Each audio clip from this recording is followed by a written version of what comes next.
السلام علیکم ورحمۃ اللہ وبرکاتہ۔ دوستو، میں ڈاکٹر عبدالرزاق سائرہ ہومیو سے آج ہم بات کریں گے ڈینگی بخار کے بارے میں۔ سب سے پہلے بات کرتے ہیں کہ ڈینگی بخار ہے کیا۔ 4 اقسام میں سے کسی ایک حامل متاثرہ مچھر کے کاٹنے سے ڈینگی بخار انسانی جسم میں منتقل ہوتا ہے۔ ڈینگی بخار جو ہے یہ گرم یا ذیلی گرم علاقوں میں پایا جاتا ہے۔ اس کے علاوہ جنوبی امریکہ، وسطی امریکہ، افریقہ، بحر الکاہل کے کچھ جزائر اور جنوبی ایشیا میں پایا جاتا ہے۔ ڈینگی بخار جو ہے وہ ایک نان کنٹینجینیس ڈیزیز ہے جو کہ انفلوئنزا کی طرح ایک متاثرہ شخص سے دوسرے متاثرہ شخص کو منتقل نہیں ہوتی، بلکہ یہ متاثرہ حاملہ سے اپنے بچے کو وہ منتقل کر سکتی ہے۔ اس کی ابتدائی علامات شدت کی طرف اختیار کرتے ہیں کہ کون لوگ زیادہ متاثر ہو سکتے ہیں ڈینگی کے بخار میں۔ ڈینگی بخار جو ہے جنوبی امریکہ، وسطی امریکہ، افریقہ، پیسیفک الجزائر اور نیم گرم علاقوں میں رہنے والے لوگ اور ان علاقوں کا سفر اختیار کرنے والے لوگ زیادہ متاثر ہوتے ہیں۔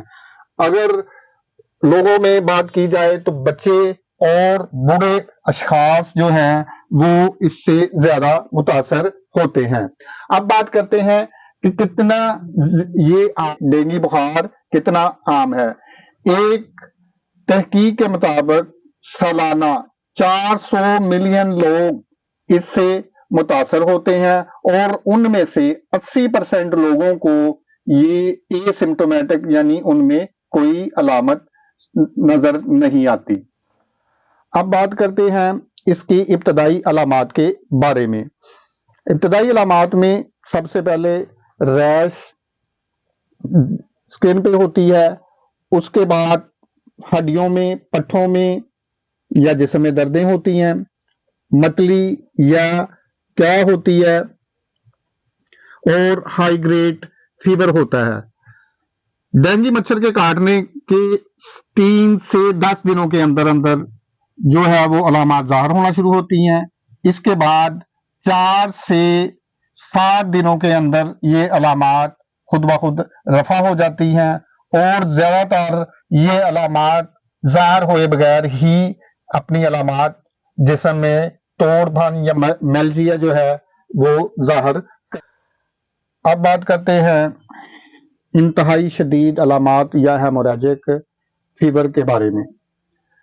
اگر آپ کو بعض لوگوں میں یہ دیکھنے میں آیا کہ 20 میں سے ایک فرد کو ٹمپریچر نل ہونے کے بعد 24 سے 48 گھنٹوں میں علامات جو ہیں وہ شدید ہو جاتی ہیں یا شدت اختیار کر جاتی ہیں، جس میں ریش کا ہونا، الٹی یا متلی کا ہونا، پیٹ میں درد ہونا، بلڈی ڈائریا یا پخانے والی جگہ سے خون کا آنا، مسوڑوں سے یا ناک سے خون کا جاری ہونا شامل ہے۔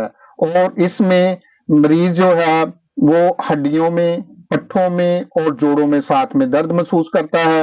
اس کے علاوہ تھکاوٹ، کمزوری اور چڑچڑاپن شامل ہے۔ اب بات کرتے ہیں ڈینگی بخار کی وجہ کیا ہے۔ اب بات کرتے ہیں کہ ڈینگی بخار کی وجہ کیا ہے۔